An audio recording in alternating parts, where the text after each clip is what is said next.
کہانیاں انہوں نے گڑھی ہوئی تھیں، اور مطلب کیا کہوں، سمجھ نہیں آتا کہ ایک سے جی تو ابھی فی الحال یہی ہے کہ ظاہر ہے کورٹ کے آرڈرز کا ہم انتظار کریں گے۔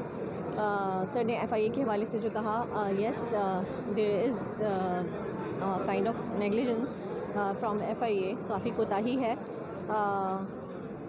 کیونکہ یاسر شامی کے حوالے سے، کیونکہ میں کئی بار کہہ چکی کہ ان کو بلایا جائے۔ آج کورٹ نے بھی کہا کہ وہ کہاں ہیں، ان کا اسٹیٹمنٹ کیوں ریکارڈ نہیں ہوا، گو کہ ان کا کیمرہ مین جو اس وقت موجود تھا اس کا اسٹیٹمنٹ موجود ہے، اس نے دیا تھا، پر یہ کہ ان کا اسٹیٹمنٹ ریکارڈ ہونا چاہیے تھا، آن ریکارڈ ہونی چاہیے تھی یہ بات، کیونکہ جو سب سے امپورٹنٹ ویڈیو ہے، جو ایویڈنس ہے وہ یہی ہے، کیونکہ یہاں ٹرانسمیشن ثابت ہو رہی ہے اس ویڈیو کی کہ انہوں نے بنائی ہے اور ٹرانسمٹ ہوئی ہے۔ کیس جو ہے وہ یہی ہے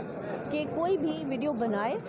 وائرل کرے یا ٹرانسمٹ کرے، تو ٹرانسمٹ ہوئی ہے، جسے یاسر خود کہہ رہے ہیں اس ویڈیو میں کہ انہوں نے یہ ڈیٹا ہمیں پرووائڈ کیا ہے، تو یاسر کا ہونا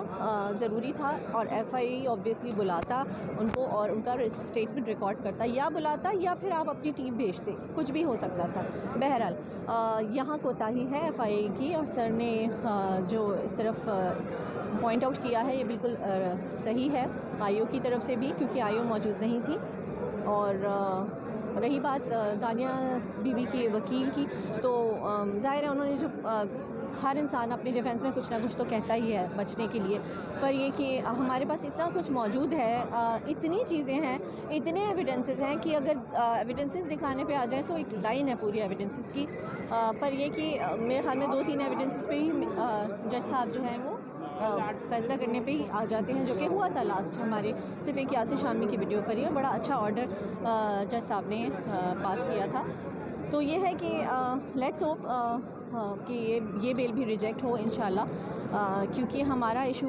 ہم کسی فرد کے خلاف نہیں ہے، ہم اس جرم کے خلاف ہیں جو کیا گیا۔ مجرم جو ہے انسان ہوتا ہے، لیکن یہ کہ ہاں ہمارے یہاں یہ ایسا ہوتا ہے نا کہ لوگ کبھی کبھی کامنٹس کرتے ہیں، لکھتے ہیں، میں ویور سے مخاطب ہوں اس وقت کہ اب کیا کرنا، آپ چھوڑ دیں اور ایسا کریں ویسے کریں، نہیں، اگر جرم کو چھوڑ دیا جائے